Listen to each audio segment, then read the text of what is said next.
नमस्कार मित्रांनो, मी आज आपल्याला घेऊन आलेलो आहे माझ्या सोयाबीनच्या प्लॉटमध्ये। तर आज या प्लॉटमध्ये आपण याच्यासाठी आलेलो आहे की तुम्ही बघू शकता की या सोयाबीनमध्ये येलो मोजॅकची सुरुवात झालेली आहे आणि याच्यावरती उपाययोजना म्हणून आपण काय करावं।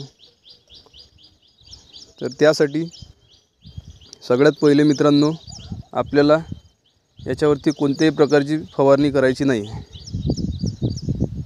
तुम्हाला भरपूर लोक सांगत असतात की येलो मोजॅकसाठी ही औषध वापरा, ती औषध वापरा, पण औषधाचा असर येलो मोजॅकवरती होत नाही। याच्यावरती सगळ्यात सोपा उपाय म्हणजे तुम्हाला हे झाड उपटून आपल्या शेताच्या लांब फेकून द्यायचं आहे। हे बघा मित्रांनो,